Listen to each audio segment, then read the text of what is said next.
प्यारे बच्चों नमस्कार। एलजीआर स्टडी में आप सभी का स्वागत है। आशा करते हैं कि आप सभी अच्छे होंगे, मस्ती में होंगे।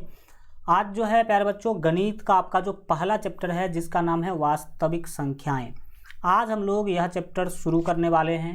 तो जैसा कि हमने आप लोगों को बताया था कि हम जब कभी भी कोई चैप्टर शुरू करेंगे तो सबसे पहले उसका हम थ्योरी आपको बताएंगे, फिर उससे रिलेटेड जो फार्मूला है वो बताएंगे, तब क्वेश्चन बनाएंगे। ऐसे नहीं कि केवल क्वेश्चन बनाना क्या कर दिए, शुरू कर दिए। तो आप आज जो है फर्स्ट क्लास करने वाले हैं इस चैप्टर का। तो हम आपको बहुत ही बेसिक लेवल से बताएंगे, सीधा समझ लीजिए कि जीरो लेवल से बताना शुरू करेंगे। इससे फ़ायदा होगा कि जो बच्चे अगर कुछ भी नहीं जानते होंगे वो भी चैप्टर को आराम से क्या कर सकते हैं, समझ सकते हैं। तो बहुत ही बेसिक लेवल से हाई लेवल तक की चीज़ों को हम आपको बताने वाले हैं। तो चलिए शुरू करते हैं। और आप लोगों को नहीं समझने का जो टेंशन है ना वो छोड़ दीजिए। कभी आप यह सोचिए ही मत कि हमको समझ में नहीं आएगा। अगर आप क्लास कीजिएगा शुरू से अंत तक तो आपको ज़रूर समझ आएगा और 100% समझ में आएगा। लेकिन आधा क्लास कीजिएगा फिर छोड़ के भाग जाइएगा तो फिर नहीं समझ में आएगा। तो अगर आप समझना चाहते हैं तो पूरा शुरू से अंत तक देखिए, सब क्लास देखिए। ऐसा नहीं कि एक क्लास देखिए और एक क्लास छोड़ दी तो फिर दिक्कत आ जाएगा। तो चलिए शुरुआत करते हैं। हम सबसे पहले फोकस करेंगे चैप्टर के नाम पर। चैप्टर का नाम है वास्तविक संख्याएं। तो सबसे पहले तो हमें पता होना चाहिए कि वास्तविक संख्या जो है वो क्या होती है।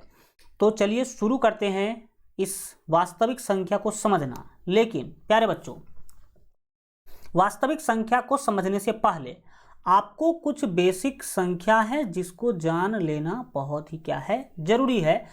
तब जाकर के वास्तविक संख्या आपको बहुत ही अच्छा तरीका से समझ में आ जाएगा। और जो बेसिक कंसेप्ट हम आपको बताने वाले हैं, ऐसा नहीं है कि वहाँ से एग्जाम में क्वेश्चन नहीं आते हैं, वहाँ से भी डायरेक्ट क्वेश्चन आते हैं। और जिस जिस टाइप के क्वेश्चन पूछे गए हैं सारे टाइप का हम कंसेप्ट आज पहले डिस्कशन करेंगे।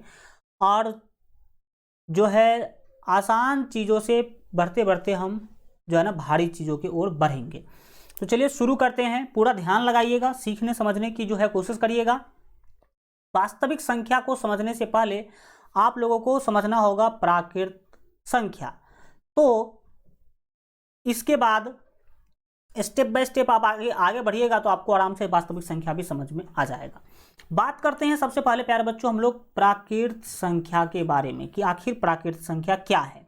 तो सीधा याद रखिएगा कि गिनती के संख्या को प्राकृत संख्या कहते हैं। इसका क्या मतलब, तो सीधा समझिए, जिस संख्या का प्रयोग हम किसी भी चीज को गिनने के लिए करते हैं उसे हम प्राकृत संख्या कहते हैं। और आप लोगों ने इसका परिभाषा कई बार क्या किया होगा, सुना होगा।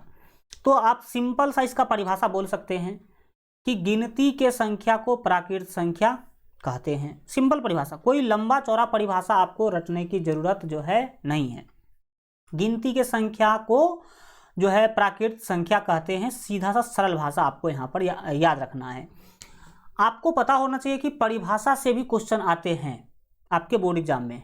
आपके बोर्ड एग्जाम में यह तो नहीं पूछेगा कि प्राकृत संख्या को परिभाषित करें या फिर प्राकृत संख्या का परिभाषा लिखे, लेकिन कैसे पूछेगा परिभाषा से क्वेश्चन तो देखिए।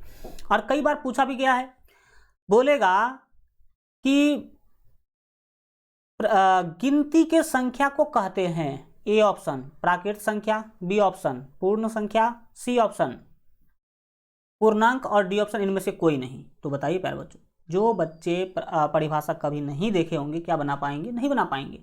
तो जो आपके माइंड में जो भरा जा रहा है कि परिभाषा से क्वेश्चन नहीं आता है, ये गलत बात है। परिभाषा से भी क्वेश्चन आते हैं और इस टाइप के ऑब्जेक्टिव रूप में क्वेश्चन को बना दिया जाता है। तो आपने समझा कि प्राकृत संख्या गिनती की संख्या को कहते हैं। अब मान लीजिए मैंने इतना पेन दिया, ये तो भी मेरे पास एक ही पेन है, इतना पेन आपको मैंने दिया। अब बोला मैं आपको कि गिनो, तो गिनना कहाँ से शुरू करेंगे, 5 से तो शुरू नहीं करेंगे, 0 से भी शुरू नहीं करेंगे, तो कहाँ शुरू करेंगे, 1 2 3 4 5 और आगे बढ़ते चले जाएंगे। तो इसी कारण से प्यारे बच्चों गिनती का संख्या जो है वो शुरू होती है 1 से, 2 3 4 5 और कहाँ तक जाती है, अनंत तक जाती है। तो गिनती अनंत है। तो आपने समझा कि प्राकृत संख्या क्या है, कि गिनती की संख्या को प्राकृत संख्या कहते हैं। जरा देखिए, हम लोग जब पढ़ाई कर ही रहे हैं तो तो कुछ डीप में भी जानना चाहिए हमें, ऐसे नहीं ऊपर ऊपर ऊपर भागते गए, नहीं। जब कभी भी हम पढ़ाएंगे तो बहुत ही डिटेल में पढ़ाएंगे। क्या आप सोचे कभी कि इस संख्या का नाम प्राकृत संख्या क्यों पड़ा? कभी सोचे हैं कि इसका नाम आखिर प्राकृत संख्या ही क्यों रखा गया? तो समझिए कि इसका नाम प्राकृत संख्या क्यों रखा गया। प्रकृति में प्राकृतिक रूप से जो भी चीजें पाई जाती है उसे कहते हैं प्राकृतिक। उसे क्या कहते हैं? प्राकृतिक। जैसे कि हवा है प्राकृतिक चीज, जल, मिट्टी और भी बहुत सारे पेड़ पौधे, ये सब क्या है? प्राकृतिक है। यानी कि हमारे पास प्रकृति के द्वारा दिया गया चीज जो है उसे ही प्राकृत कहते हैं। तो सर ये संख्या तो वो प्रकृति के द्वारा दिया गया नहीं हो सकता है, संख्या तो हम लोगों ने निर्माण किया होगा। लेकिन देखिए, हमारे पूर्वज आदि मानव जो थे वो जंगलों में निवास करते थे और उनका जीवन स्तर बहुत ही निम्न था। पढ़ाई लिखाई तो आप छोड़ ही दीजिए। तो उन लोगों का पढ़ाई लिखाई से कोई वास्ता नहीं था, कोई मतलब नहीं था आदि मानव का। लेकिन याद रखिए कि 1 2 3 गिनने का उन लोगों को भी ज़रूरत पड़ता होगा। जैसे कि कोई सामने में 3 आदमी आ जाता होगा तो उसके भी दिमाग में चलता होगा कि 1 2 3 मेरे सामने 3 आदमी खड़ा है, ठीक है, ऐसे चलता होगा कि नहीं चलता होगा। तो ये गिनने का काम बहुत जो है ना प्राचीन जमाना से चलता आ रहा है। और हम ये नहीं कह सकते कि किसने शुरू किया था गिनना, क्योंकि किसी को पता ही नहीं कि कब शुरू किया गया, ठीक है।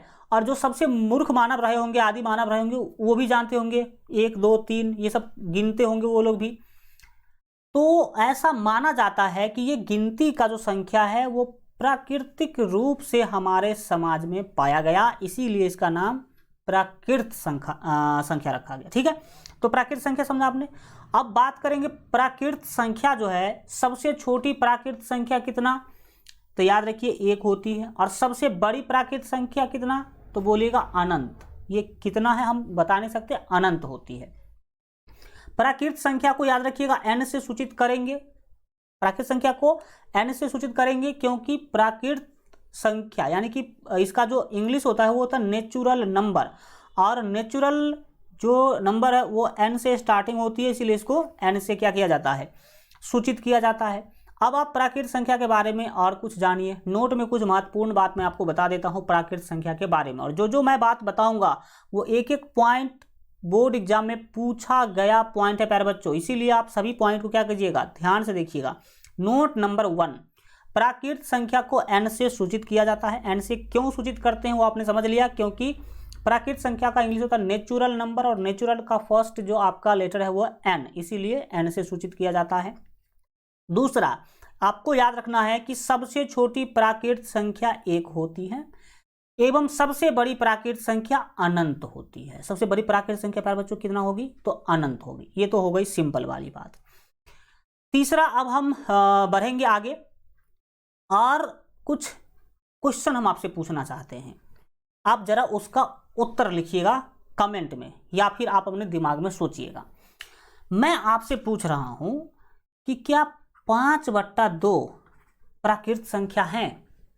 जरा सोचिए कि 5/2 प्राकृत संख्या है कि नहीं।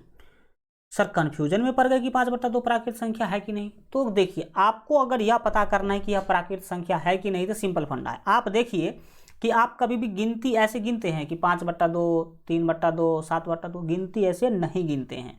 तो ये प्राकृत संख्या प्यारे बच्चों नहीं है। अगर आपसे कोई पूछ ले कि √5 प्राकृत संख्या है तो बोलेंगे नहीं है, क्योंकि रूट में भी हम किसी भी चीज़ों को नहीं गिनते हैं। हम तो सिंपल सीधा सीधा 1 2 3 4 गिनते हैं। कभी भी मान लीजिए कि इतना आपको पेन दे देंगे हम गिनने के लिए, तो आप उसको ऐसे गिनिएगा √1 √2 √3 √4 नहीं, इसीलिए हम उसको प्राकृत संख्या जो है नहीं बोलेंगे। अगर आपको कोई पूछे कि 3.8 प्राकृत संख्या है तो बोलिएगा नहीं है, क्योंकि हम गिनती यानी कि काउंटिंग जो है वो दशमलव में नहीं करते हैं। लेकिन प्यारे बच्चों, अगर आपसे यह पूछा जाए कि 8/2 प्राकृत संख्या है कि नहीं तो क्या बताइएगा? है कि नहीं तो बताइए। सर हम तो बट्टा में नहीं गिनते हैं, तो ये भी नहीं होगा। नहीं, ये है, क्योंकि देखिए प्यारे बच्चों 2 चौके 8, तो अब ये 4 हो गया ना, तो ये 8/2 प्राकृत संख्या थी। लेकिन फिर इसी तरह से अगर पूछा जाए आपसे कि क्या रूट 9 प्राकृत संख्या है, तो सोचिए कि आप सर अभी तो आप बोले कि रूट वाला नहीं होगा प्राकृत, तो देखिए जरा दिमाग लगाइए, रूट 9 प्राकृत संख्या होती है। क्यों? क्योंकि प्यारे बच्चों रूट 9 का वैल्यू होगा 3 और 1 2 3 तो हम लोग गिनते हैं, तो इसीलिए ये प्राकृत संख्या होगी, ये भी प्राकृत संख्या होगी, और ये सारे जो चीज़ आपको दिखाई दे रहे हैं ये प्राकृत संख्या नहीं होगी। तो कुछ आपका कन्फ्यूजन दूर हुआ होगा, आपने कुछ ज्ञान वर्धन किया होगा अपना। अब हम बढ़ते हैं आगे, और आगे के चीज़ों को ध्यान से समझने की कोशिश कीजिएगा। अगला नोट नंबर 3 याद रखिएगा, वेरी वेरी इंपॉर्टेंट। क्या है? दो क्रमागत, ठीक है, क्रमागत, यहाँ पर हल्का टाइपिंग मिस्टेक कर दिया उन्होंने, दो क्रमागत प्राकृत संख्याओं का अंतर, अंतर मतलब घटाव, हमेशा एक होती है। क्या समझा इसका मतलब आपने?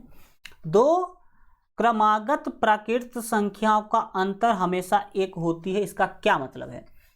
कोई भी दूगो, क्रमागत मतलब लगातार, क्रमागत मतलब लगातार, जैसे कि 5 के बाद 6 आएगी, इसके बाद ये जो है ना, ये दो क्रमागत प्राकृत संख्या हुई, यानी कि दो लगातार प्राकृत संख्या हुई। तो कभी भी दो क्रमागत प्राकृत संख्याओं का जो अंतर है ना प्यारे बच्चों, वो हमेशा एक होगी। करके देख लीजिए, अंतर मतलब घटाव, अंतर मतलब घटाव, बड़ा में से छोटा घटाते हैं, 6 में से आप 5 घटाइएगा तो कितना होगा? 1। अब कोई भी दूगो क्रमागत यानी कि दूगो लगातार प्राकृत संख्या ले लीजिए, तो सर हम लेते हैं 11 और 12, ये दूगो लगातार प्राकृत संख्या, बिल्कुल ठीक। तो आप 12 में से घटा दीजिए 11, कितना आया? 1 आया। इसी तरह से आप कुछ भी कर सकते हैं, एक तो 20 ले लीजिए और एक 21 ले लीजिए। आप क्या करेंगे? 21 में से घटाइएगा 20 को, क्योंकि 12 में से छोटा घटाते हैं तो 1 आएगा। तो हर एक स्थिति में कितना आएगा प्यारे बच्चों? 1। तो यह बात आपने समझ लिया कि दो क्रमागत प्राकृत संख्याओं का अंतर हमेशा प्यारे बच्चों कितना होगा? तो 1 होती है। इस बातों को समझने के बाद हम चलते हैं आगे। इसको जरा आप लोग क्या कर लीजिएगा, ठीक कर लीजिएगा अपने, जब नोट बनाइएगा तो उसमें, ठीक है ना। आप लोग नोट बनाइए, वीडियो को देख करके भी आप नोट बना सकते हैं, क्योंकि मेरा जो मन है ना प्यारे बच्चों पूरा साफ है, और इसीलिए मैं आपको वीडियो में सारे नोट्स को दिखा दिखा करके पढ़ा देता हूँ। और बहुत सारे लोग आपको ऐसे नहीं पढ़ाएंगे, वो आएंगे अपने हाथों से घसते रहेंगे, इसमें टाइम भी ज़्यादा लगता। मैंने लिख के लाया है, इसमें क्या होगा कि लिखने का टाइम बचेगा। दूसरा बात कि बच्चे यहाँ से देख देख करके पूरे शुद्ध रूप में नोट क्या कर पाएंगे? बना पाएंगे। तो आप यहाँ से भी नोट बना सकते हैं, या फिर इसका PDF आप जो है हमारे ऐप पर से भी डाउनलोड कर सकते हैं, जहाँ पर आपको कुछ फी देना पड़ता है। तो आप अगर फी नहीं देना चाहते तो यहाँ से कर लीजिए। लेकिन यहाँ जो है ना, बहुत सारे लोग क्या करेंगे, आपको ऐसे नोट से नहीं पढ़ाएंगे, क्योंकि उनको पता है कि ऐसे नोट से पढ़ाएंगे तो बच्चा तो यहीं से लिख लेगा, तो फिर मेरा PDF बिकेगा नहीं। इसीलिए प्यारे बच्चों, तो आप लोग जो इच्छा आप जिस तरह से करना चाहते हैं कर सकते हैं। दूसरा जो है, आप जो है ना, इसको याद रखिएगा कि दो क्रमागत, ठीक है, प्राकृत संख्याओं का जो मौसा यानी कि HCF होगा प्यारे बच्चों, वो भी हमेशा 1 होती है। कोई भी दूगो क्रमागत प्राकृत संख्या ले लीजिए, यानी कि दूगो लगातार प्राकृत संख्या ले लीजिए, जैसे कि 5 है और 6 है, इसका मौसा यानी कि HCF निकालिए तो हमेशा 1 ही आएगा। 5 का क्या होगा प्यारे बच्चों? 5 होगा, घटाइएगा तो 6 में से आप 5 घटाते हैं तो यहाँ पर 1 मिलेगा, यहाँ पर लिखेंगे 5, 1 पंचे 5, 1 पंचे प्यारे बच्चों कितना? 5, तो ये हो जाएगी 0। तो आपको HCF कितना मिला? तो ये वाला HCF होता है, तो HCF मिला 1। हमेशा कभी भी अगर दूगो लगातार प्राकृत संख्या लीजिएगा, उसका HCF निकालिएगा तो प्यारे बच्चों हमेशा कितना मिलेगा? आपको 1 ही मिलेगा। तो इसको डायरेक्ट आप इस वैल्यू को ही याद रखिएगा। कई बार एग्जाम में पूछा गया है कि दो क्रमागत प्राकृत संख्याओं का HCF निम्नलिखित में से होती है, तो आप बोलेंगे 1 होती है, ठीक है। इसके बाद प्यारे बच्चों हम नोट नंबर 4 का चर्चा करेंगे, जो कि है वेरी वेरी इंपॉर्टेंट। और अगर आज इसको पढ़िएगा तो इस तरह का क्वेश्चन बनाने में आपका टाइम बचेगा, यानी कि कम टाइम में आप इस तरह का क्वेश्चन क्या कर लीजिएगा? बना लीजिएगा। क्या बोला इस पॉइंट ने कि प्रथम n प्राकृत संख्याओं का योग बराबर n × n + 1/2 होता है। बिल्कुल ठीक सर, ये क्या बोला? अगर आपको यहां पर देखेंगे तो पता चलेगा कि प्रथम n प्राकृत संख्या, जैसे मैं आपको बोल रहा हूं, एक क्वेश्चन दे रहा हूं कि प्रथम 5 प्राकृत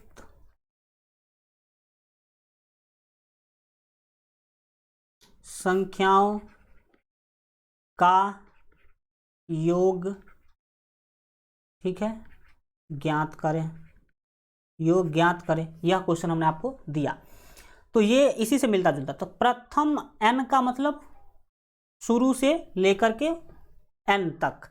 अगर कहीं पर लिखा है प्रथम 5, मतलब 1 से लेकर के 5 तक के प्राकृत संख्याओं का आपको योग ज्ञात करने के लिए बोला जा रहा है। तो सर कुछ नहीं है, धांधा लिख देंगे, 1 + 2 + 3 + 4 और +5, इसको जोड़ देंगे तो प्रथम 5 प्राकृत संख्याओं का योग मिल जाएगा। तो 1 और 2 3, 3 6, 6 4 10 और 5 15। लीजिए गुरुजी, हम तो कमाल कर दिए, 15 आंसर निकाल दिए। तो यही पूछा था मैंने। तो देखिए प्यारे बच्चों, ये वाला जो है ना लिख करके जोड़ने वाला जो सिस्टम है, बहुत ज़्यादा जगह पर काम नहीं आएगा, अगर आएगा भी तो बहुत लंबा बनेगा। तो इसके लिए मैंने निकाला है स्मार्ट तरीका। आप इसको दूसरा विधि से ऐसे भी बना सकते हैं। कैसे? अगर आपको योग निकालना है ना, प्रथम n प्राकृत संख्याओं का योग निकालना है, तो फार्मूला यूज कर लीजिएगा n × n + 1/2। अब इस क्वेश्चन में देखिएगा ध्यान से, तो n का वैल्यू कितना है? तो सर प्रथम 5 प्राकृत संख्याओं का योग बोला, यानी कि n का वैल्यू सर यहाँ पर 5 है। n का वैल्यू कितना है? 5 है, ठीक। तो यहाँ पर आप फार्मूला लिखेंगे, हम स्मॉल में लिख देते हैं, n × n + 1 और बट्टे में कितना 2। इस वाले फार्मूला से जल्दी बन जाएगा, देख लीजिए कैसे बनेगा। n का वैल्यू सर क्वेश्चन में 5, प्रथम n तो प्रथम 5, तो यहाँ पर n का वैल्यू 5। अब आप यहाँ पर n × n + 1, तो n का वैल्यू 5 × 5 + 1 और बट्टे में 2। इसको सॉल्व करिए, इसको सॉल्व करिएगा प्यारे बच्चों, तो कितना मिलेगा? हल्का एक स्टेप हम इधर भी बना देते हैं, कोई दिक्कत नहीं है, 1 सेकेंड रुकिएगा। देखिए अगर आप यहाँ पर सॉल्व कीजिएगा तो 5 और 1 कितना होगा प्यारे बच्चों? 6। 5 और 1 6 होगा, और 6 को इस 5 से गुना कीजिएगा तो प्यारे बच्चों कितना होगा? 30, और 30 बट्टे कितना? 2। तो 2 से 30 को भाग दीजिएगा, कितना मिलेगा? 15 मिलेगा कि नहीं? तो यहाँ सर, यहाँ भी तो आंसर 15 आया। तो आप बोलिएगा कि सर ये वाला विधि अच्छा है, जल्दी बन गया, ये वाला विधि टाइम ले रहा है। लेकिन प्यारे बच्चों घबराइए मत, आप अगले क्वेश्चन में कहने वाले हैं कि सर ये जो फार्मूला बताया ना n × n + 1/2, यही बेहतर है, इसी से हम अच्छा से काम कर पाएंगे। क्यों देखिए यहाँ पर छोटा था, 5 का बोला, इसलिए आप निकाल लिए। अगर मान लीजिए कि बोल दिया 100, प्रथम 100 प्राकृत संख्या का योग निकालो, ले तब तो हो गया। तब तो आप 100 को ऐसे जोड़िएगा, 1 + 2 + 3 100 हो गया। तब तो आपका बहुत सारा टाइम बर्बाद हो जाएगा, लेकिन फार्मूला आपको जल्दी बनवा देगा। तो चलिए हम एक क्वेश्चन और करते हैं। आप लोग भी इसको जो है ना समझने और सीखने की क्या करिएगा, कोशिश करिएगा। इस क्वेश्चन को हो सके तो आप लोग क्या कर लीजिए, स्क्रीनशॉट ले लीजिएगा या फिर इसको लिख लीजिएगा। 1 मिनट, ठीक है, इसका स्क्रीनशॉट ले लीजिएगा या फिर इसको क्या करिएगा, लिख लीजिएगा, स्क्रीनशॉट ले लीजिए, क्योंकि इसको हम मिटा रहे हैं। एक और क्वेश्चन हम आपको दे रहे हैं, देखिए आगे एक नया क्वेश्चन आपके स्क्रीन पर। क्या क्वेश्चन है? प्रथम 30 प्राकृत संख्याओं का योग क्या होगा? लीजिए, अब आप 30 को जोड़ते रहिए, तो 30 को जोड़िएगा तो आपका टाइम हो जाएगा बहुत ही प्यारे बच्चों बर्बाद। तो मैं इसको हल करने के लिए हम जो आपको बेस्ट कंसेप्ट दिए हैं n × n + 1/2, इसका यूज़ करेंगे। तो लिखेंगे कि यहाँ पर सर जी हमें n का जो वैल्यू मिला है क्वेश्चन में वो 30 है। बोलो यस, यहाँ पर क्वेश्चन में n का वैल्यू 30 है कि नहीं? बोलेंगे यस सर 30 है। तो इसीलिए हम योग निकालना चाहते हैं। क्या निकालना चाहते हैं? योग।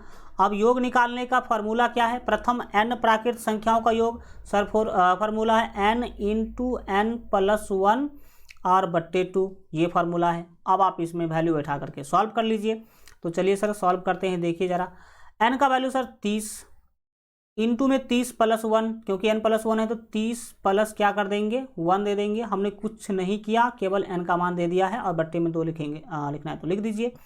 अब देखिए ऊपर में आपको 30 दिख रहा है, और 30 + 1 कितना होगा प्यारे बच्चों 31 होगा, और कोष्ट हटाइएगा तो बीच में गुना आ जाएगा, अब बट्टे में कर दीजिए 2, तो क्या दिखा आपको 31 को आपको गुना करना है 30 से। 31 को 30 से गुना करने से अच्छा होगा कि आप यहाँ पर एक बार कट कर दीजिए। क्या कट करिए, वहाँ पर भी काट सकते थे लेकिन यहाँ पर आके काटे हैं तो वो भी कोई दिक्कत वाली बात नहीं है। 2 से 30 को भाग देंगे तो प्यारे बच्चों कितना मिलेगा 15। 15 को अब 31 से गुना कर लीजिए। 15 को 31 से गुना कीजिएगा तो 15 का 15, 5 लिखेंगे हासिल 1, और 15 तिया 45 और 1 46। 45 से क्या होगा प्यारे बच्चों 46, यानी कि 465। 465 प्यारे बच्चों क्या होगा आंसर होगा। तो इतना शॉर्टकट में ये चीज़ आपको निकल जा रहा है, लेकिन अगर आप 1 से लेकर 30 तक लिखिएगा फिर जोड़िएगा तो आपको ज़्यादा टाइम लग जाएगा। चलिए इस चीज़ों को एक क्वेश्चन से और हम आपको समझाने की कोशिश करते हैं। क्वेश्चन है कि प्रथम 50 प्राकृत संख्याओं का योग क्या होगा। अब जब आप इसको हल करने के लिए प्यारे बच्चों जाइएगा तो सबसे पहले आप लिखिएगा कि यहाँ जो चीज़ है ना क्वेश्चन, इस क्वेश्चन में जो हमें n का वैल्यू दिया गया है ना वो 50 है। अब 50 तक लिख के जोड़िएगा तब तो मुश्किल में पड़ जाएगा, तो वो काम नहीं करेंगे। हम यहाँ पर डायरेक्ट जो है ना योग जो निकालने की कोशिश करेंगे वो प्यारे बच्चों क्या होगा n इंटू n प्लस 1 और बट्टे में क्या होगा 2, इस वाले फार्मूला से बना लेंगे। तो बस वैल्यू रखिए, आंसर आपका आ जाएगा। n का सर मान 50, बिल्कुल ठीक। तो 50 इंटू आप 50 प्लस 1, 50 इंटू 50 प्लस 1 और बट्टे में लगा देना है 2। आप यहाँ चाहे तो 2 से काट सकते हैं, 2 से इस 50 को भाग दीजिएगा तो आपको मिलेगा 25। कितना मिलेगा 25। और फिर अगले स्टेप में क्या करना, 25 तो आपको लिखना ही लिखना है, कोष्ट हटाइएगा तो गुना आएगा, आप 50 1 51, 50 से कितना प्यारे बच्चों 51। तो अब सीधी सीधी बात है, आप गुना कर लीजिए, 25 को 51 से गुना कर लीजिए, तब 25 का क्या होगा प्यारे बच्चों 25 होगा, और 25 पंचे 125 होगा, 25 पंचे कितना होगा, तो 5 25 का हो जाएगा 5, हासिल आपका 2, 5 दूना 10 और 2 12, वही तो 125 है। ये जोड़िएगा तो आपको मिलेगा 5 5 और 2 प्यारे बच्चों 7, 1275।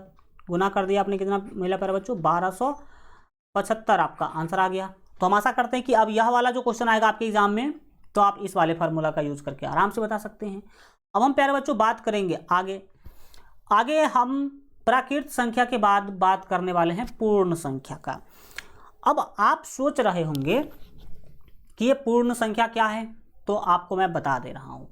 आपने देखा प्राकृत संख्या 1 से शुरू हुई, ठीक, और कहाँ तक गई अनंत तक गई, लेकिन प्यारे बच्चों इसमें जीरो नहीं थी, इसमें जीरो नहीं थी, प्राकृत संख्या में जीरो प्यारे बच्चों नहीं थी।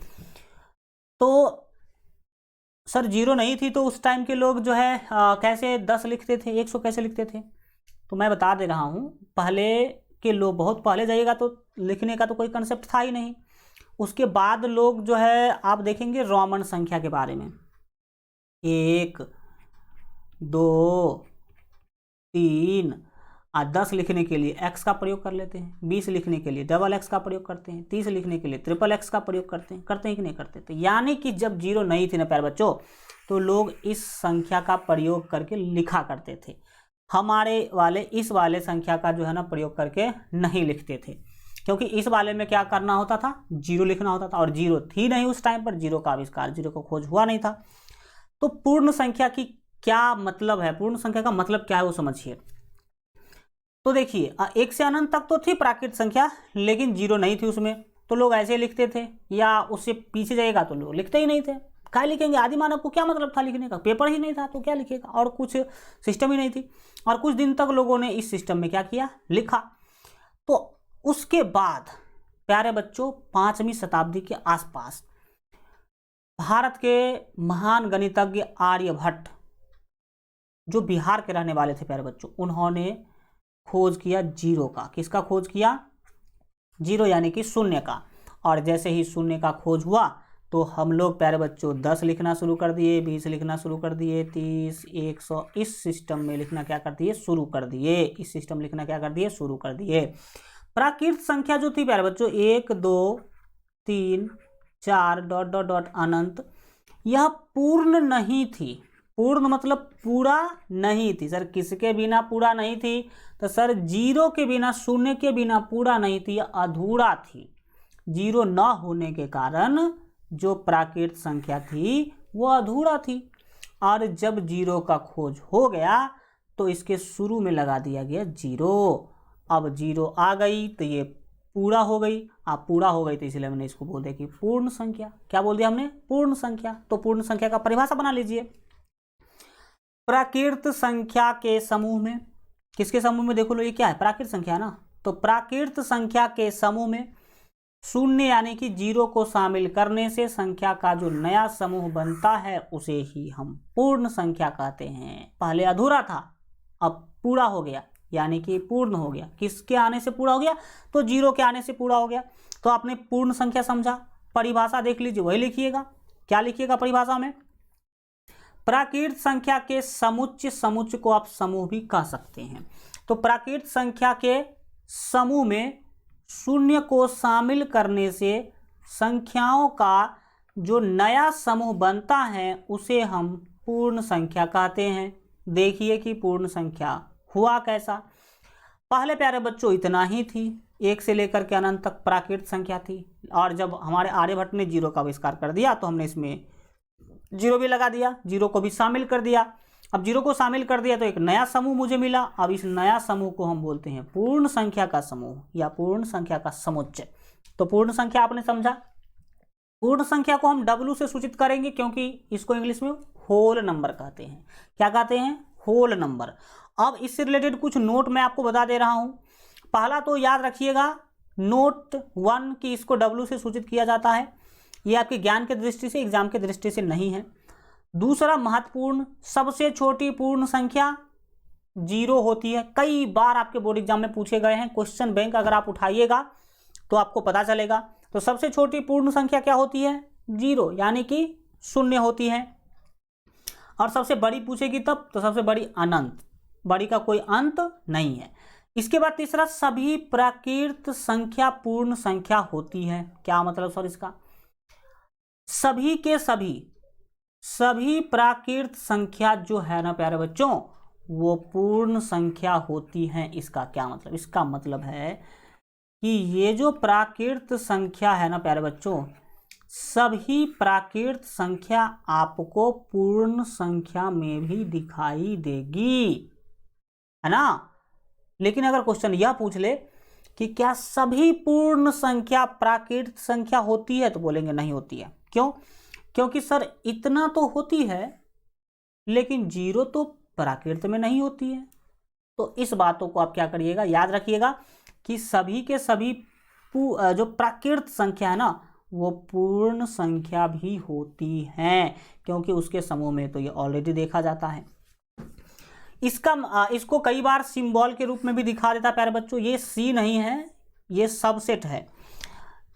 एन जो है ना वो उपसमुच्चय यानी कि सबसेट होता है W का। इसका मतलब यह हुआ कि सारा का सारा नेचुरल नंबर जो है वो होल नंबर यानी कि पूर्ण संख्या भी होती हैं। समझा? ये सी नहीं है, ये इसको उपसमुच्चय का चिन्ह बोलते हैं या सबसेट इंग्लिश में बोलते हैं। ठीक है, तो यह बात आप लोगों ने समझा। अब बढ़िए आगे। नोट में मैं जितना भी पॉइंट बताऊंगा सारा का सारा प्यारे बच्चों पूछा गया पॉइंट है और आपके एग्जाम में पूछा भी जाएगा। हम बात करेंगे अब एक क्वेश्चन के बारे में। जिस तरह से हम लोगों ने प्रथम n प्राकृत संख्याओं का योग निकालना सीखा था, उसी तरह से हम प्रथम n पूर्ण संख्याओं का योग निकालना भी क्या करेंगे प्यारे बच्चों? सीखेंगे। तो समझिए कि क्या है।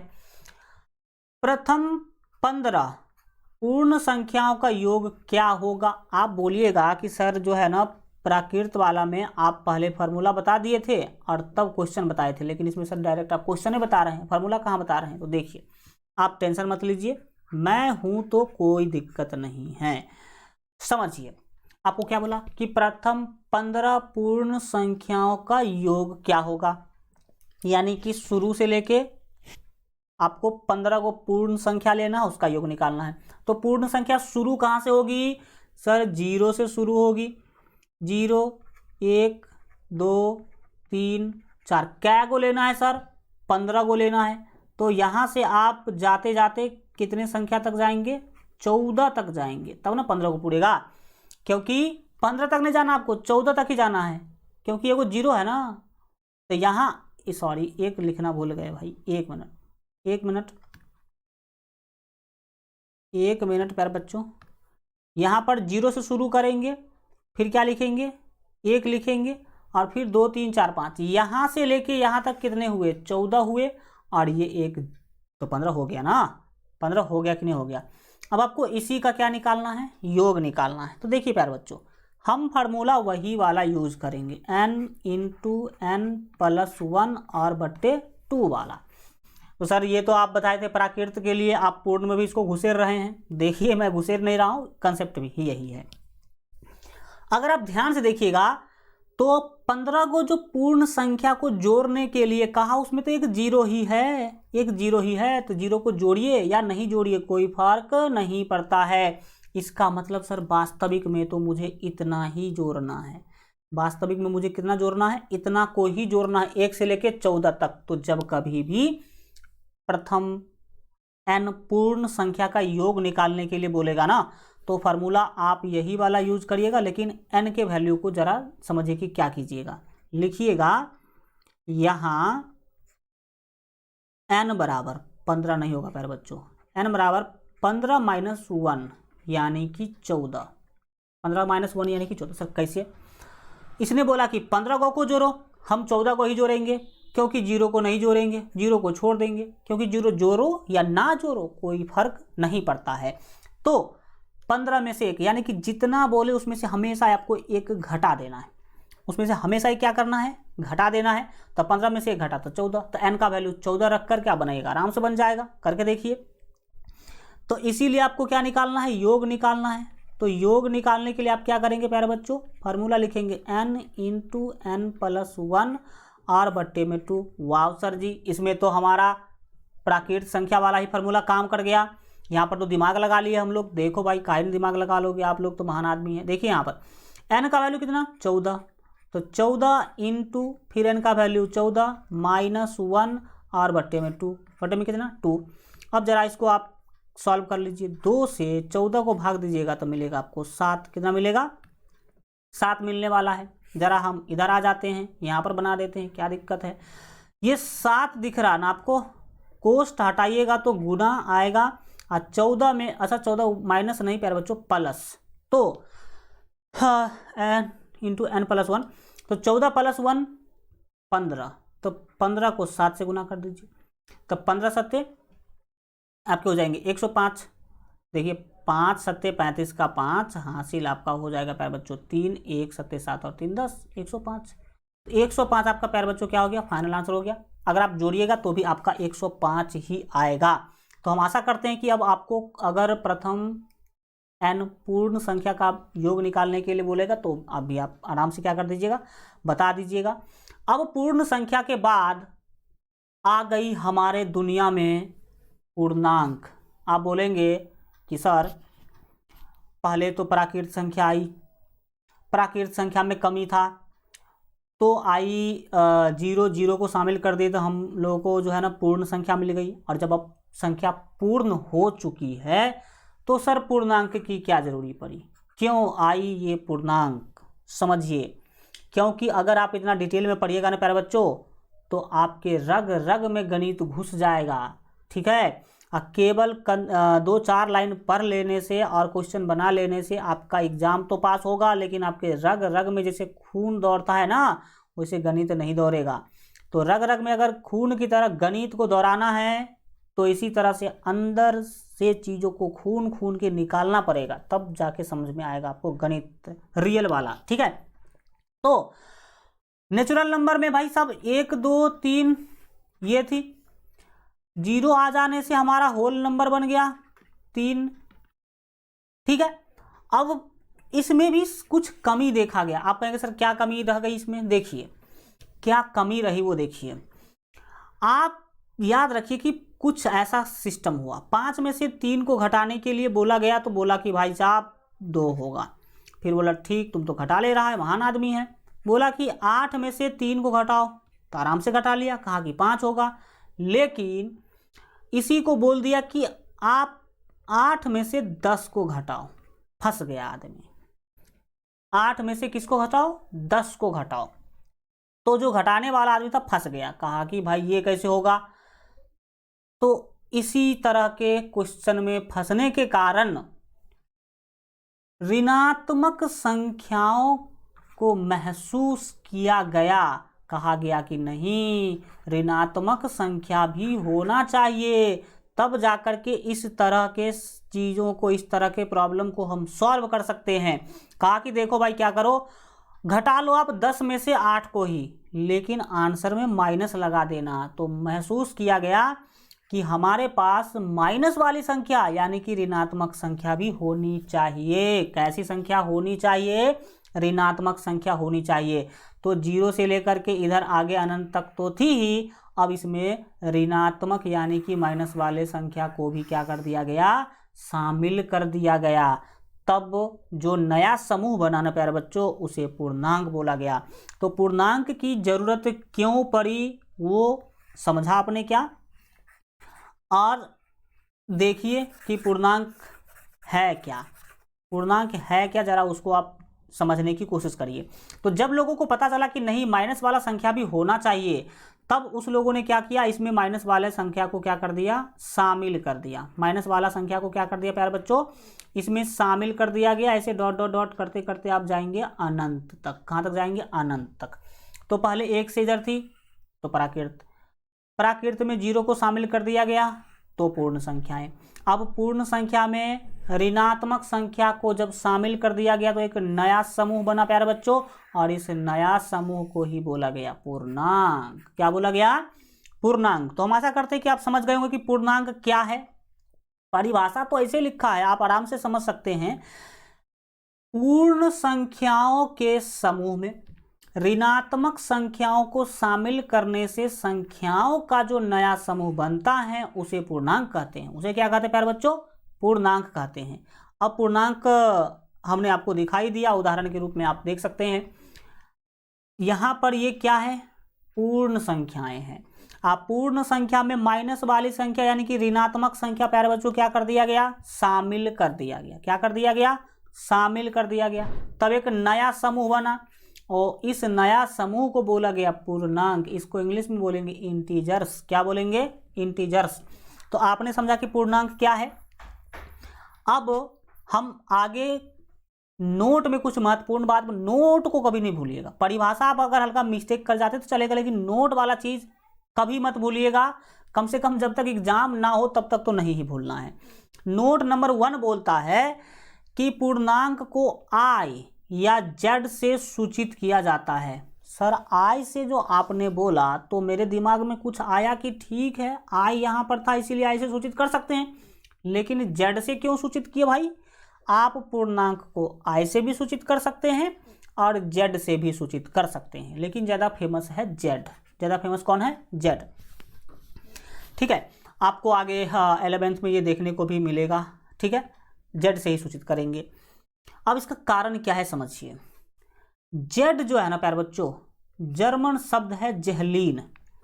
जेड एक शब्द है जर्मन का एक शब्द है क्या? जेहलीन। तो जेहलीन से ही लिया गया है और इसका अर्थ होता है गिनती। जेहलीन जो शब्द है इसका अर्थ क्या होता है? गिनती होता है। जर्मन में जेहलीन कहते हैं और हिंदी में गिनती कहते हैं। तो एक तरह से देखा जाए तो ये भी तो गिनती ही है। गिनती है कि नहीं? गिनती है। इसमें गिनती काउंटिंग नंबर को ही लिखा गया है। तो इसीलिए हम लोग जेड से भी सूचित करते हैं। जेहलीन का पहला अक्षर पकड़ लिए जेड, तो हम लोग जेड से भी क्या कर सकते हैं? सूचित कर सकते हैं। ये मैं इसीलिए बता रहा हूं ताकि आपको ये ना लगे कि हम ऊपर ऊपर पढ़ रहे हैं लेकिन हमें तो अंदर की जानकारी है नहीं। तो ये इसीलिए मैं क्या कर रहा हूं? बता रहा हूं। तो ये बात आप याद रखिएगा। आगे बढ़ेंगे और अगला हम बात करेंगे कि पूर्णांक 3 प्रकार के होते हैं। पूर्णांक कितने प्रकार के होते हैं प्यारे बच्चों? 3 प्रकार के। सर जरा दिखा दीजिए। तो देखिए यहाँ पर देखिएगा ये सारे के सारे संख्याएं जो है पूर्णांक है। इसमें इसको जरा देखिए तो सब धनात्मक पूर्णांक है, प्लस वाली संख्याएं हैं। ये सर 0 है और इधर ध्यान से देखिएगा तो ये सब ऋणात्मक यानी कि माइनस वाली संख्याएं हैं। तो यही तो हो गया पूर्णांक के 3 प्रकार। इसको कहते हैं धनात्मक पूर्णांक, इसको तो शून्य पूर्णांक कहते हैं और इसको ऋणात्मक पूर्णांक कहते हैं। हो गया। तो पूर्णांक के कितने प्रकार हो गए प्यारे बच्चों? 3 प्रकार हो गए। जरा ध्यान दीजिएगा कि 0 से दाहिने जाइएगा तो आपको संख्या बढ़ती हुई नजर आएगी, 1 2 3 4 5। और 0 से जब बाएं आइएगा तो संख्या इधर भी क्या होती आएगी, आपको लगेगा कि बढ़ रही है। इधर भी आपको 1 2 3 -1 -2 -3 दिखाई देगा। आपको तो लग रहा है कि इधर से इधर जा रहा है तो संख्या बढ़ रही है, लेकिन प्यारे बच्चों ये बढ़ नहीं रही है, घट रही है। आगे हम आपको इसके बारे में डिटेल क्या करेंगे बताएंगे। तो चलिए, यहाँ पर हमने बता दिया कि पूर्णांक 3 प्रकार के होते हैं। तीनों का मैंने नाम लिख दिया ताकि आप नोट बनाते चलो, साथ साथ वीडियो को रोक रोक करके नोट बनाओ, या फिर आप ऐप से PDF डाउनलोड कर लो, कोई दिक्कत नहीं है। क्या है कि पूर्णांक 3 प्रकार की होती है। पहला धनात्मक, ठीक है, ये दुगुना नहीं होगा, धनात्मक पूर्णांक। धनात्मक पूर्णांक जो है 1 2 3 वो प्लस वाली, शून्य पूर्णांक 0 वाली, और ऋणात्मक पूर्णांक कहते हैं माइनस वाली संख्याओं को। किसको कहते हैं? माइनस वाली संख्याओं को कहते हैं। तो यह बात आप याद रखिएगा। अब आप एक चीज याद रखिए कि जो पूर्णांक है वो कुछ इस तरह से देखा आपने, dot dot dot, -3 -2 -1 0 1 2 3 dot dot dot अनंत, ये देखा आपने।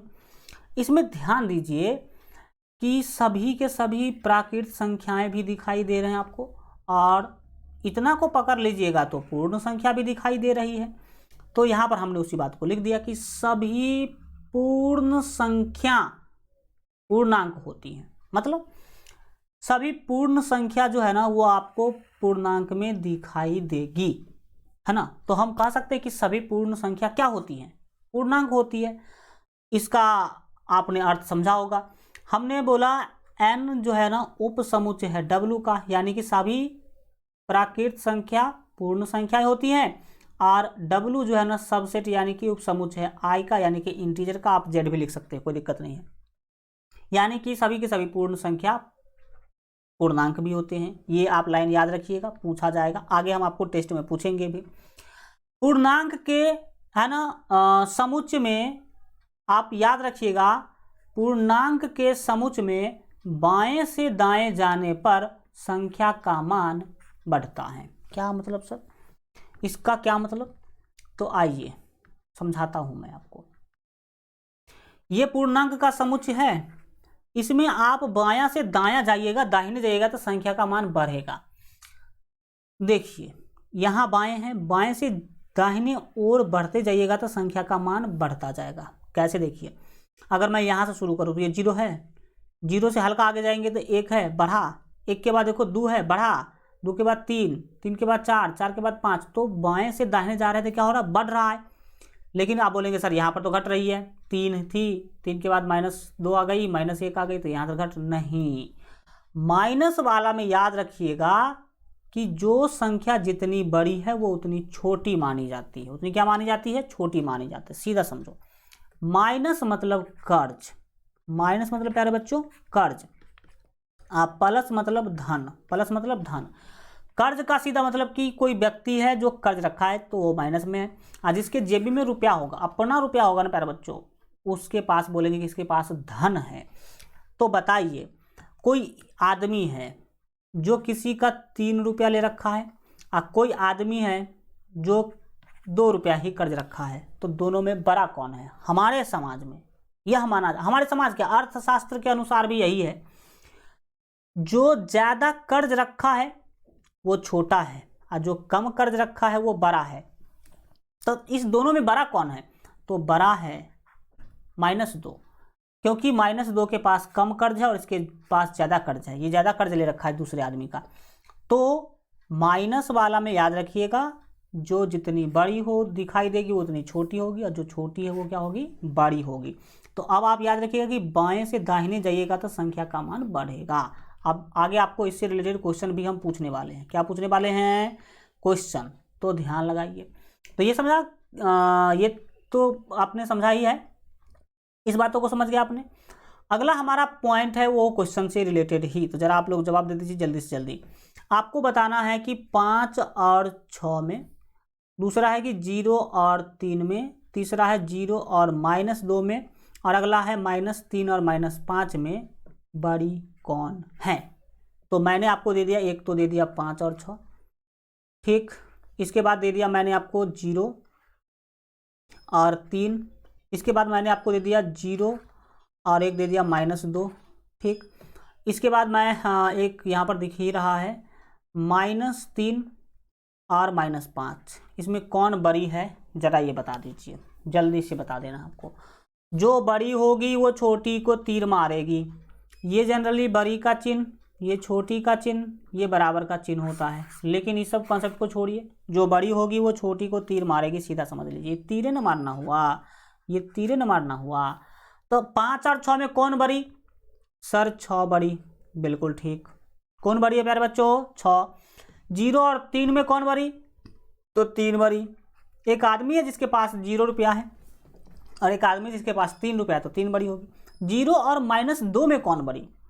कोई आदमी जिसके पास जेबी में भी रुपया नहीं है और किसी से कर्ज भी नहीं ले रखा है, यानी कि वो 0 है। और कोई आदमी जो किसी से 2 रुपया कर्ज ले रखा है, तो इस दोनों में बड़ी कौन? तो बड़ी होगी 0, 0 होगी बड़ी। और आपने देखा होगा कि 0 के बाएं है -2, तो वो छोटी होगी, दाहिने वाली सभी बड़ी होगी। यहाँ पर कौन बड़ी होगी? तो सर -3 होगी बड़ी। -3 कौन क्या होगी? बड़ी होगी। तो हम आशा करते हैं कि आप चीज़ों को क्या किए होंगे, समझे होंगे। बड़ी छोटी का जो कंसेप्ट है वो आपको पता चला होगा, और चले भी क्यों ना, इतना तोड़ तोड़ के जो पढ़ा रहे हैं। अगला प्यारे बच्चों बात करेंगे हम परिमेय संख्या के बारे में, तो दिल थाम के समझिएगा, बहुत ही डिटेल में हम आपको समझाने वाले हैं कि परिमेय संख्या क्या होती है। सीधी सीधी बात, आपने अभी तक पूर्णांक पढ़ाई किया है, अब समझेंगे कि परिमेय संख्या, इसको इंग्लिश में रेशनल नंबर कहते हैं। रटा रटाया परिभाषा है कि जिसको P/Q के रूप में लिखा जा सकता है, उस संख्या को हम परिमेय संख्या कहते हैं। बिल्कुल ठीक, मैं भी वही बता देता हूं। मैंने आपको बताया कि वैसी संख्याएं जिसको P/Q के रूप में लिखा जा सकता है, उसे हम परिमेय संख्या कहते हैं। लेकिन इतना ही में बात नहीं रुकता है, ये P/Q के रूप में जिसको लिख सकते उसे परिमेय तो कहते हैं, लेकिन P और Q पूर्णांक होना चाहिए। और एक बात और कि Q कभी भी 0 के बराबर नहीं होना चाहिए। तो जहां P और Q क्या है? पूर्णांक है, और Q 0 के बराबर नहीं होना चाहिए। इसका क्या मतलब भाई? वैसी संख्या जिसको आप P/Q के रूप में क्या कर सकते हैं, लिख सकते हैं, और P और Q पूर्णांक होना चाहिए। जैसे कि 3/8, 3/8 क्या है? परिमेय संख्या है, और इसको लिखने की भी जरूरत नहीं क्योंकि ऑलरेडी लिखा हुआ है। लेकिन ध्यान से देखिए, ऊपर वाला P कहलाएगा और नीचे वाला Q कहलाएगा। तो देखिए, तो P और Q पूर्णांक है कि नहीं? तो सर P जो है ना वो 3 है, और 3 पूर्णांक था, बिल्कुल ठीक। और Q जो है ना वो 8 है, तो ये भी पूर्णांक है। तो ये दोनों पूर्णांक है। जरा एक बात और चेक करिए कि क्या Q यानी कि नीचे वाला 0 है? नहीं सर, 0 नहीं है, मतलब यह परिमेय संख्या है। और अगर नीचे वाला 0 रहता तो यह परिमेय संख्या नहीं होता। तो कुछ आपने समझा? इसके उदाहरण समझिए कि क्या है उदाहरण। आप सबसे पहले देख पा रहे हैं कि 5/3 लिखा हुआ है। सर 5/3 परिमेय है? बोलेंगे यस, एकदम ये परिमेय है, क्योंकि P/Q के रूप में लिखा हुआ है। किसी भी संख्या को परिमेय होने के लिए 3 गुण उसमें होना चाहिए। पहला गुण तो वो P/Q के रूप में दिखाई देना चाहिए। दूसरा गुण P और Q पूर्णांक होना चाहिए। और तीसरा गुण Q 0 के बराबर नहीं होना चाहिए, यानी कि नीचे वाला कभी भी 0 नहीं होना चाहिए। नीचे वाला कभी भी 0 नहीं होना चाहिए। ये 3 गुण जिसमें है वो परिमेय है। तो 5/3 में पहला गुण तो है, ये P/Q के रूप में है, बिल्कुल ठीक। दूसरा गुण P और Q पूर्णांक है, बिल्कुल, 5 भी पूर्णांक है और 3 भी पूर्णांक है। अभी क्या लिखे थे भाई पूर्णांक में? प्लस वाला, माइनस वाला, 0 सब तो पूर्णांक ही होता है। और तीसरा Q जो है ना 0 नहीं होगा, बिल्कुल 0 नहीं है, 3 है। इसका मतलब जो है ना 5/3 परिमेय है।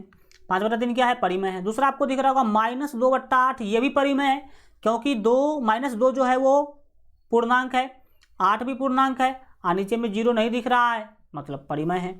अब आपका अगला उदाहरण है 8। क्या 8 परिमेय है? बोलेंगे यस। क्यों सर जी, तो बट्टा में नहीं दिख रहा है। अरे नहीं दिख रहा तो आप बना सकते हैं। कैसे, देखिए इसके नीचे एक लगा दीजिए, क्योंकि गणित में किसी भी संख्या के नीचे एक लगाने से कोई फर्क नहीं पड़ता, क्योंकि बट्टा का मतलब तो ऊपर वाले को भाग दो नीचे वाले से। तो 8 को 1 से भाग दीजिएगा तो कोई फर्क नहीं पड़ेगा। अब कोई फर्क नहीं पड़ेगा तो हम लिख सकते हैं। तो अब तो पी बट्टा क्यू बन गई, और पी पूर्णांक है, ये भी पूर्णांक है, और नीचे में जीरो नहीं है, मतलब ये पूर्णांक है, सॉरी परिमेय संख्या है। क्या जीरो जो है ना, अगला उदाहरण हमने लिया कि जीरो परिमेय होगी। कैसे, देखिए जीरो के नीचे भी आप एक लगा सकते हैं। अब एक लगा दिए तो ऊपर पी और क्यू पूर्णांक होना चाहिए, बिल्कुल। पी जीरो है जो कि पूर्णांक है, और एक भी पूर्णांक है। इसने बोला क्यू जीरो नहीं होना चाहिए, बिल्कुल क्यू जीरो नहीं है। ऊपर में जीरो हो सकता है लेकिन नीचे जीरो नहीं होना चाहिए। तो हम जीरो को परिमेय बोल सकते हैं, क्योंकि उसको हमने पी बट्टा क्यू के रूप में लिख दिया, और 3 गुण को हमने वेरीफाई भी कर दिया। 22/7 ऑलरेडी बट्टा के रूप में है, ये भी पूर्णांक है, ये भी पूर्णांक है, तो ये परिमेय संख्या होगी। √4 अगर देखा जाए कि परिमेय है कि नहीं तो कैसे बताएंगे आप। तो √4 का मान कितना होता है सर, 2 होता है। 2/1 कर सकते हैं, हाँ सर कर सकते हैं, 2/1 कर सकते हैं। तो अब देखो ये हो गई पूर्णांक, और ये भी पूर्णांक, तो ये परिमेय हो जाएगी। √9 भी सर, √9 को भी लिख सकते हैं, इसका वैल्यू 3, 3 के नीचे में 1 लगा दीजिए, ये भी परिमेय बन गई। 3.5 सर परिमेय होगी कि नहीं, क्योंकि सर ये जो है ना, ये तो पूर्णांक नहीं है तो क्या हुआ, है ये परिमेय। 3.5 को प्यारे बच्चों आप बट्टा के रूप में लिख सकते हैं। दशमलव में से दशमलव हटाना तो आप जानते ही होंगे, दशमलव हटा दीजिए और दशमलव के बदले 1 ले लीजिए, और दशमलव के बाद जितना अंक है उतना 0 डाल दीजिए। तो 35/10 ये बिल्कुल परिमेय है, क्योंकि पूर्णांक हो गई 35 और 10 भी पूर्णांक होगी। काटना चाहे तो आप काट भी सकते हैं। तो दशमलव वाली संख्या क्या होगी, पूर्णांक होगी। और यहाँ पर 0.3 नहीं है, यहाँ पर है 0.3 का रेखीय कोष्ठ। क्या प्यारे बच्चों, यहाँ पर 0.3 का रेखीय कोष्ठ है। तो याद रखिएगा, रेखीय कोष्ठ वाली संख्या भी परिमेय होती है, क्योंकि 0.3 के ऊपर रेखीय कोष्ठ को आप बट्टा में बदल सकते हैं। रेखीय कोष्ठ हटा दीजिए, दशमलव हटा दीजिए, और उसके नीचे में एगो 9 लगा दीजिए। जैगो आपके संख्या के ऊपर ये लगा होगा, क्या लगा होगा, मतलब वो रेखीय कोष्ठ उतना 9 लगाना है। तो 3 का 3, 3 तिया 9, तो कितना हो गया प्यारे बच्चों, 1/3 हुई। तो 1/3 बिल्कुल परिमेय है। तो आप यहाँ पर गांठ बांध लीजिए कि रेखीय कोष्ठ वाली संख्या भी परिमेय होगी। रेखीय कोष्ठ वाली संख्या भी क्या होगी प्यारे बच्चों, परिमेय होगी। समझ में आ गया। तो आपने देखा कि किसको परिमेय बोलेंगे, जिसमें 3 गुण हो। पहला तो पी बट्टा क्यू के रूप में लिख सके, दूसरा पी और क्यू पूर्णांक हो, तीसरा ये क्यू 0 के बराबर ना हो। मैं आपसे अगला क्वेश्चन पूछ रहा हूँ, ये आप लोग नोट में ठीक कर लीजिएगा, टाइपिंग में नहीं आ पाता है सब, ठीक है, इसलिए हम नहीं यहाँ पे लिखे हैं। समझिए बातों को। मैं एक उदाहरण और आपको देता हूं, √3 परिमेय है कि नहीं। सर आप √9 तो बताए हैं, √4 भी बताए हैं कि परिमेय है, लेकिन √3 का आप पूछ रहे हैं, ये परिमेय नहीं है, क्योंकि √3 एक पूर्ण वर्ग संख्या नहीं है। पूर्ण वर्ग संख्या नहीं है।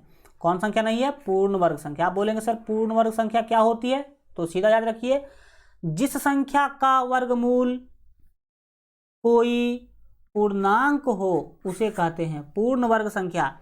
जैसे कि 4 का वर्गमूल 2 आता है तो 4 हो गई पूर्ण वर्ग संख्या। जैसे कि 9 का वर्गमूल 3 आती है तो उसे कहते हैं पूर्ण वर्ग संख्या। 9 को बोलेंगे पूर्ण वर्ग संख्या। लेकिन दुनिया में कोई ऐसा संख्या है जिसको उसी से गुना करेंगे तो 3 पूरेगा, सर नहीं है, नहीं है ऐसा संख्या। तो √3 जो है ना, ये पूर्ण वर्ग संख्या नहीं है, और इसको हम रूट से बाहर नहीं निकाल सकते हैं। एक पूर्ण संख्या के रूप में निकालेंगे तो दशमलव में होगा, बहुत ही आसान दशमलव में। तो इसीलिए हम इसे परिमेय नहीं बोलेंगे। सर एक काम करते हैं, इसको तो ऐसे लिख सकते हैं ना, ठीक है लिख लीजिए, कोई दिक्कत नहीं है, लेकिन आप बट्टा के रूप में तो बना दिए, लेकिन इसने बोला कि P और Q पूर्णांक होना चाहिए। सर यहाँ पर तो ये पूर्णांक नहीं है, ये पूर्णांक है लेकिन √3 पूर्णांक नहीं है। और नीचे में बोला 0 नहीं होना चाहिए, नहीं है 0, कोई दिक्कत नहीं, लेकिन ये वाला जो कंडीशन हो तो पालन नहीं ना हुआ कि P और Q पूर्णांक है, तो √3 पूर्णांक नहीं है, इसीलिए इसे हम परिमेय संख्या नहीं बोलेंगे। समझे आप? तो हम आशा करते हैं कि परिमेय संख्या से रिलेटेड अब कोई क्वेश्चन आप आराम से क्या कर लीजिएगा, बना लीजिएगा। अब हम परिमेय संख्या से रिलेटेड कुछ महत्वपूर्ण बातें करेंगे आगे, तो आप समझने की कोशिश करिएगा। हमने दे दिया आपको नोट में कुछ महत्वपूर्ण बात, जिसको आप समझिए और ध्यान से समझिए, ऐसे वैसे नहीं। पहला बात हमने बताया कि परिमेय संख्याओं को Q से सूचित किया जाता है। आप बोलेंगे सर परिमेय संख्या का तो इंग्लिश आपने बताया है रेशनल नंबर, रेशनल नंबर बताया तो आप R से सूचित करिए, Q से क्यों कर रहे हैं? कारण मैं बताऊंगा, मैं बिना कारण का नहीं पढ़ाने वाला। गणित सीखना है ना तो HW सीखिए, H मतलब हाउ और W मतलब वाई, कैसे और क्यों, कैसे और क्यों। अगर मैंने परिमेय संख्या को Q से सूचित किया तो आपके मुंह से तुरंत आवाज आना चाहिए था, क्यों सर Q से सूचित क्यों करेंगे? ठीक है, तो जानिए कि इसको Q से सूचित क्यों किया जाता है। रेशनल जो शब्द है ना प्यारे बच्चों, उसकी जो उत्पत्ति है वो रेशियो से हुई है। रेशियो का मतलब होता अनुपात, और बट्टा को आप अनुपात भी कह सकते हैं। 3/5 को आप 3:5 भी बोल सकते हैं, 3:5 भी बोल सकते हैं। तो रेशनल नंबर जो है उसमें रेशनल जो शब्द है उसका रेशियो से उत्पत्ति हुई है। और रेशियो का मतलब होता है प्यारे बच्चों अनुपात। रेशियो का मतलब क्या होता है? अनुपात। और Q शब्द जो है ना वो क्वाटेंट यानी कि भागफल से लिया गया है। कहाँ से लिया गया है? क्वाटेंट से लिया गया है। और मैं रेशियो इसलिए बताया क्योंकि रेशियो का मतलब भाग ही होता है। कहीं पर लिखा है 3/2, तो इसका मतलब क्या कि 3 को आप भाग देंगे 2 से, तो भागफल को इंग्लिश में क्वाटेंट बोलते हैं, इसीलिए इसको Q से सूचित किया जाता है। किससे सूचित किया जाता है? Q से सूचित किया जाता है ना। कारण मैं बता के पढ़ाऊंगा ना कि आपका दिमाग चमक उठेगा प्यारे बच्चों। सभी पूर्णांक परिमेय संख्याएं होती हैं। सभी पूर्णांक क्या होती है? परिमेय संख्याएं होती है। बोलो कैसे सर जी? सभी पूर्णांक परिमेय संख्या कैसे हो जाएगी? तो देखो, पूर्णांक क्या थी सर? पूर्णांक जो थी ना वो ये थी अनंत डॉट -3 -2 -1 0 1 2 3 डॉट अनंत। ये पूर्णांक थी कि नहीं? बोले यस सर पूर्णांक थी। तो सभी पूर्णांक परिमेय कैसे हो गई? तो प्यारे बच्चों आप सबके नीचे 1 लगा सकते हैं, सबके नीचे 1 लगा सकते हैं, और इस कारण से ये बट्टा में बदल जाएगी P/Q के रूप में। अब नीचे में सब 1 है तो वो तो पूर्णांक है ही, और ऊपर का तो ऑलरेडी पहले से ही पूर्णांक है, और नीचे में कोई भी 0 नहीं है, तो हम बोल सकते हैं कि सभी पूर्णांक जो है ना वो परिमेय हैं। क्यों? क्योंकि सबके नीचे 1 लगा सकते हैं। कुछ समझे आप? यहाँ पर मैंने कुछ लिख भी दिया है कि सभी नेचुरल नंबर होते हैं होल नंबर, और सभी होल नंबर होंगे आपके इंटीजर, और सभी इंटीजर होंगे Q यानी कि परिमेय संख्या। ठीक, ये पूछता है प्यारे बच्चों, ये पूछा हुआ क्वेश्चन है, निम्नलिखित में से कौन सही है? तो आपको ये सब ध्यान रखना है, ये फालतू चीज़ें नहीं है। आगे बढ़ता हूँ मैं, परिमेय संख्या से रिलेटेड कुछ मैं आपसे बातें करता हूँ। हम आशा करते हैं कि आप लोग परिमेय संख्या समझ पाए होंगे। क्या समझ पाए होंगे? परिमेय संख्या। तो जल्दी जल्दी आप लोग आंसर मार दीजिए। निम्न में से कौन परिमेय है तथा कौन कौन परिमेय नहीं है, यह बताइए, जल्दी जल्दी बता दीजिए। 5 को मैं आपको बता दूंगा और 4-5 मैं आपको दे दूंगा क्वेश्चन होमवर्क के रूप में, जिसको आपको घर से कल बना के लाना होगा। और ये आप कैसे आप आंसर उसका बता पाएंगे, मैं उसको हम आपको बताऊंगा कि क्या है नहीं है। 5 मैं बता रहा हूँ कौन कौन परिमेय और कौन कौन परिमेय नहीं है। तो सबसे पहले आपको अगर कोई संख्या दे दिया जाए और उसमें कौन परिमेय है कौन अपरिमेय है, तो इसके लिए आपको 2-3 काम करना। पहला तो आपको चेक करना है कि वह P बट्टा Q के रूप में लिखा जा सकता है कि नहीं। दूसरा चेक करना है कि P और Q पूर्णांक है कि नहीं, पूर्णांक है कि नहीं। और तीसरा चेक करना है कि Q 0 के बराबर नहीं होना चाहिए। तो इसका चेक करो, P बट्टा Q के रूप में सर है, -3 भी पूर्णांक है, 8 भी पूर्णांक है और नीचे में 0 भी नहीं है। इसका मतलब पहला तो सर क्या है, पहला तो सर मैं समझ गया कि ये परिमेय है। क्या है, कौन कौन परिमेय है और कौन कौन नहीं है।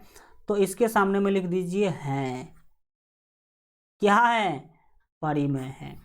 दूसरा बात करूंगा मैं √9 और बट्टे √36 के लिए। तो √9 और √36 परिमेय है कि नहीं। तो सर √9 का जो मान है ना वो 3 होता है और नीचे में √36 इसका मान 6 होता है। 6 छक्के 36। अगर आपको रूट का मान नहीं निकालने आता है तो मैं आपको आगे समझा दूंगा, इसके लिए आप टेंशन ना ले। अगर इसको और आप सॉल्व करना चाहे तो 3 का 3, 3 दूना 6, देखो 1/2 आ गया ना। ऐसे सॉल्व करके रूट वाले को हमेशा सॉल्व करके आंसर बताना है, बिना सॉल्व किए हुए आंसर नहीं बताइएगा, नहीं तो फंस सकते हैं आप। 1/2 ऊपर वाला सर P और Q के रूप में तो लिखा है, 1 भी पूर्णांक है, 2 भी पूर्णांक है, नीचे में 0 भी नहीं है। ये सर हैं, ये हैं। हमने बोला था कि कौन कौन परिमेय हैं और कौन कौन नहीं है। तो जो नहीं होगा उसमें लिखेंगे नहीं है। तो ये परिमेय हो गया। √48 बट्टा √75 परिमेय है कि नहीं। तो √48 का वैल्यू कैसे निकालिएगा, 48 को ऐसे कर लीजिए, 2 से दे दीजिए, 24 दूना 48, 2 से दीजिए, 12 दूना 24, 2 से दीजिए 6, फिर 2 से दीजिए 3। तो सर कितना होगा, आप इसको ऐसे मैं कर देता हूँ, ऐसे लिख सकते हैं आप कुछ इस तरीक़ा से, 2 गुने 2 गुने 2 और गुने 2 4 बार हो गया, और फिर गुने में आप 3 लिख सकते हैं। और नीचे में देख लीजिए √75 है सर जी। चलो भाई कोई दिक्कत नहीं है, √75 को मैं बिल्कुल ठीक करके दिखाता हूँ कि इसका वैल्यू क्या है। अब मैं करके इसीलिए दिखा रहा हूँ ताकि आप सीख लो कि कैसे रूट का वैल्यू निकाला जाता है। √75, मैं 75 डायरेक्ट लिख लेता हूँ, क्या दिक्कत है। 75 जो है इसका समझिए कि वैल्यू कैसे होगा। तो 75 का आप निकालने के लिए जाइएगा तो 3 से लगाइएगा, 25 दिया 75, फिर 5 से लगाइएगा, 5 25। तो √75 को आप लिख सकते हैं, क्या लिख सकते हैं, 5 गुने 3। अगर एक स्टेप और इसको सॉल्व किया जाए तो ऊपर में देखिए जिसका जोड़ा लगेगा उसमें से एक बाहर होगा। तो इस 2 में से 1 2 बाहर हुआ, फिर यहाँ पर डबल 2 आपको दिखाई दे रहा है, उसमें से 1 2 बाहर होगा और रूट में फंस जाएगा 3 फंसा। इसके बाद नीचे आइए, नीचे आएंगे तो डबल 5 में से 5 बाहर आएगा और रूट में फंस जाएगा प्यारे बच्चों कितना, रूट में फंस जाएगा 3। काम बन गया, यही तो मैं चाहता था। बिल्कुल ठीक है। यहाँ पर √3 से √3 कट जाएगी, ऊपर में बचा प्यारे बच्चों 2 दूना 4 और नीचे में बचा 5। तो 4/5 परिमेय है। यहाँ पर लिख देना है, क्या लिख दीजिएगा, मैं हट जाता हूँ ज़रा और यहाँ पर आप लिख दीजिएगा है, क्या है, परिमेय है। ठीक है, ये 3 नियम मैं हटा देता हूँ, इससे कोई ज़्यादा बड़ा मतलब आपका नहीं है। ये 3 चेक करने के लिए ये 3 नियम आप लगाइएगा, तीनों नियम पास कर जाए तो परिमेय है, तीनों में से कोई भी एक नियम पास ना करे तो परिमेय नहीं है। तो अब हम आशा करते हैं कि आप चेक कर लीजिएगा। ज़रा इसके बारे में बताइए कि ये परिमेय है कि नहीं, जल्दी बताइए आप लोग कमेंट में। सर -1 तो परिमेय है, ये पूर्णांक है लेकिन √5 पूर्णांक नहीं है, तो यह परिमेय नहीं है, यह परिमेय नहीं है। इसके बाद 3/√16, सर 3/√16 होगा कि नहीं। तो ऊपर में 3 लिख दीजिए और नीचे में √16 का मान 4, √16 का मान 4 है, ये परिमेय है। तो आशा करते हैं कि आप लोग जो है समझ गए होंगे कि क्या है नहीं है। अब मैं कुछ होमवर्क दे देता हूँ आपको, जिसको आप घर से क्या करिएगा बना के, और आपको इसका आंसर भेजना है हमें व्हाट्सएप नंबर पर। कहाँ भेजना है यार बच्चों, हमें व्हाट्सएप पर आप इसका आंसर बना के भेजिएगा। क्या बना के भेजिएगा, आंसर। और कुछ बड़ा नहीं करना आपको, केवल कॉपी पे इसको लिख लीजिएगा, इसके सामने में हमने जैसे सॉल्यूशन वगैरह किया है उसको कर लीजिएगा, और जो होगा उसमें लिख दीजिएगा है और जो नहीं होगा उसमें लिख दीजिएगा नहीं है, और उसका फ़ोटो खींच करके और यहाँ पर जो आपको व्हाट्सएप नंबर दिखाई दे रहा है, यहाँ पर जो नंबर दिखाई दे रहा है, इस नंबर पर आपको भेज देना है। ठीक है, और हम देखते हैं कि कितने हमारे प्यारे बच्चे जो है आंसर भेजते हैं। इसका गलत हो या सही हो उसका टेंशन आपको नहीं लेना है, आप केवल भेजिएगा, हम देखेंगे कितने बच्चे जो है ना आंसर भेजे हैं। ओके, दूसरी बात, इसका आप लोग बना लीजिए, और नहीं बनेगा तो फिर अगले क्लास में हम आपको इसको क्या कर देंगे, बता देंगे। तो उसके लिए आपको टेंशन लेने की कोई ज़रूरत जो है नहीं है, लेकिन करके जरूर भेजिए, होमवर्क कीजिएगा, तब तो आपको कुछ पता चलेगा। अगले क्लास में हम इससे आगे क्या करेंगे प्यारे बच्चों, बात करेंगे। तब तक इतना ही रखते हैं। आशा करते हैं कि चीज़ आपको समझ में आया होगा। अगर आपको लगा हो कि हाँ बहुत अच्छा हम लोगों को समझ में आ रहा है, बहुत डीप में हम लोग पढ़ रहे हैं, तो आप लोग शेयर कीजिए अपने दोस्त मित्र यार भाई बहन को, बताइए कि LGR स्टडी पर इस तरह का क्लास चल रहा है, ताकि उन लोगों को भी इस तरह का शिक्षा मिल सके। Thank you so much, goodbye, take care. मिलेंगे हम लोग अगले क्लास में, तब तक अपना ख्याल रखिए और LGR स्टडी देखते रहिए। चैनल सब्सक्राइब नहीं किए हैं तो चैनल को जरूर सब्सक्राइब कर लीजिएगा, बेल आइकन प्रेस करके ऑल पर सेलेक्ट कर दीजिएगा, ताकि आगे आने वाले सारे जो क्लासेज है उसका नोटिफिकेशन आपको जो है मिलते रहे। और जितने प्यारे बच्चे अगर आप पढ़ाई करना चाहते हैं हमारे साथ पेड कोर्स में, तो आप लोग लक्ष्य 450 प्लस कोर्स भी क्या कर सकते हैं, ज्वाइन कर सकते हैं। इस कोर्स में अगर बात किया जाए कि क्या क्या आपको पढ़ाया जाएगा, तो सभी क्लास का जो है ना बेहतर आपको तैयारी करवाया जाएगा, सभी सब्जेक्ट का चैप्टर वाइज क्लास मिलेगा आपको, थ्योरी सब्जेक्टिव ऑब्जेक्टिव का। देख ही रहे कैसे मस्त क्लास हो रहा है। रेगुलर डाउट क्लास आपको देखने को मिलेगा, चैप्टर वाइज आप लोगों को जो है ऑनलाइन टेस्ट देखने को मिलेगा, और फुल सिलेबस टेस्ट भी आपको लास्ट में देखने को मिलेगा। सभी क्लास का PDF भी आपको मिलेगा, सभी विषय का चैप्टर वाइज PDF भी मिलेगा। क्विक रिवीजन नोट भी प्यारे बच्चों आप लोगों को दिया जाएगा, और आपको मॉडल पेपर और पिछले वर्षों में पूछे गए क्वेश्चन का भी PDF मिलेगा। पिछले वर्षों में पूछे गए क्वेश्चन का मैं प्रैक्टिस भी करवाऊंगा, मॉडल पेपर का भी प्रैक्टिस करवाऊंगा, गेस्ट क्वेश्चन भी मैं आपको करवाऊंगा, और 100% सिलेबस टाइम पर मैं आपको ख़त्म भी करके दूंगा। तो ये सारा चीज़ आपका फ़ायदा है। इसमें आपको अगर देखा जाए तो सब्जेक्ट आपको मैं सभी पढ़ाने वाला हूँ, जितने सब्जेक्ट का नाम आपको यहाँ पर दिखाई जो है दे रहा है। इस का फी 2400 रुपया है, लेकिन अगर आप अभी कोर्स बाय करते हैं तो ऑफर के तहत मात्र आपको 1199 में मिल जाएगा। वीडियो के डिस्क्रिप्शन में लिंक मिल जाएगा आपको LGR स्टडी लाइव ऐप का, वहाँ से आप लोग डाउनलोड कर लीजिए ऐप, और आप लोग जो है मतलब पेड कोर्स ज्वाइन कर सकते हैं। ये आपका रहा प्यारे बच्चों ऐप, जिसमें आप सब कुछ फ्री में पा सकते हैं, तो इसको तो डाउनलोड कर लीजिएगा। और अगर पेड कोर्स ज्वाइन करना हो तो इसको भी आप लोग डाउनलोड कर लीजिएगा, वीडियो के डिस्क्रिप्शन में लिंक मिल जाएगा। कोर्स ज्वाइन करें कैसे, इसके लिए आपको प्यारे बच्चों LGR स्टडी ऐप डाउनलोड करना है। इंस्टॉल करने के बाद आपको रजिस्टर पर क्लिक करना है, इसमें सारा अपना डिटेल भर के रजिस्टर पर क्लिक कर दीजिएगा, तो ऐसा पेज खुलेगा। इसमें आपको क्लास 10 सेलेक्ट कर लेना है, सेव कर दीजिएगा, पेड कोर्स पर क्लिक कीजिएगा, पेड कोर्स पर क्लिक कीजिएगा। इसके बाद ऐसा इंटरफेस आएगा। बाय नाउ पर क्लिक करने के बाद आप पे ऑनलाइन पे क्लिक कीजिएगा, तो ऐसा पेज खुलेगा। इसमें आप 1199 रुपया पेमेंट कर दीजिएगा, तो आपका कोर्स खुल जाएगा, जिसमें सब कुछ आपको पढ़ाया जाएगा। अगर आप ऐप पर नहीं पेमेंट करना चाहते हैं तो इस नंबर पर आप पेमेंट कर सकते हैं। आपको यहाँ पर कोई दिक्कत हो तो आप इस पर आप हमसे कॉल मैसेज कर सकते हैं, जिसमें आपको सारा जो है ना बेनिफिट्स बताया जाएगा। आप इस वाले QR कोड पर भी पेमेंट कर सकते हैं, कोई दिक्कत नहीं है। Okay, goodbye, take care. मिलते हैं हम लोग अगले क्लास में, तब तक अपना ख्याल रखिए। LGR स्टडी देखते रहिए।